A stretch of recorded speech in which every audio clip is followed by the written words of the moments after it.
রাত্রি কাহিনী চ্যানেলে আপনাদের সবাইকে স্বাগত। তো চলুন আজকে আমাদের গল্পের দিকে যাওয়া যাক।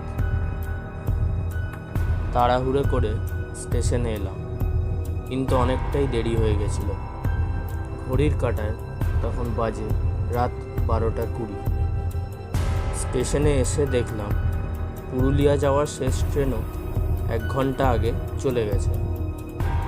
আমি তখন মধুপুর স্টেশনের 4 নম্বর প্ল্যাটফর্মে এক আধভাঙা বেঞ্চের ওপর বসলাম। বাঁ দিকে তাকাতেই হঠাৎ খেয়াল করলাম আমার পাশের বেঞ্চে এক মহিলা বসে আছে। তার গায়ে সাদা কাপড়, মাথায় ঘোমটা দেওয়া। আমি উঠে দাঁড়ালাম, দিয়ে তার কাছে গিয়ে জিজ্ঞেস করলাম, এই যে শুনছেন? কিন্তু সে কোনো উত্তর দিল না। আমি আবারও জিজ্ঞেস করলাম, আপনি কোথায় যাবেন? সে হালকা স্বরে বলে উঠল, আমার স্বামীর কাছে যাব। আমি জিজ্ঞাসা করলাম, আপনার স্বামী কোথায় থাকে? সে কোনো উত্তর দিল না। এবার সে হঠাৎ উঠে দাঁড়ালো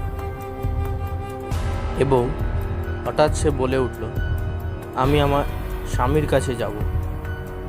আমার স্বামী এই স্টেশনে মারা গেছেন। আমি তখন অবাক হয়ে গেলাম।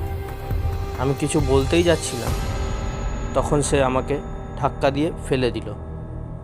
তাকিয়ে দেখলাম যে তার কোনো মুখ নেই, শুধু ঘোমটা দেওয়া। তারপর আমি অজ্ঞান হয়ে পড়ে গেলাম।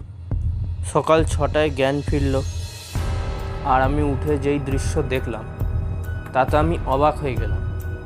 চারিদিকে গাদা মানুষ। একটা চা দোকানে গিয়ে জানতে পারলাম যে একটা লোক বৃষ্টির দিনে পা পিছলে রেল লাইনে চাপা পড়ে মারা গেছিল। তার 1 মাস পরেই তার স্ত্রী মনের দুঃখে রেল লাইনে ঝাঁপ দিয়ে মারা যায়। আজও তার আত্মা মুক্তি পায়নি। রাত হলেই কেউ আর এখানে আসে না, কারণ সে এখনও এই স্টেশনে ঘুরে বেড়ায়। আজকের আমাদের ভৌতিক স্টেশনের গল্প এখানেই শেষ করলাম। ভিডিওটি ভালো লাগলে একটা লাইক করে দেবেন, আর চ্যানেলটিকে অবশ্যই সাবস্ক্রাইব করে দেবেন। Thank you.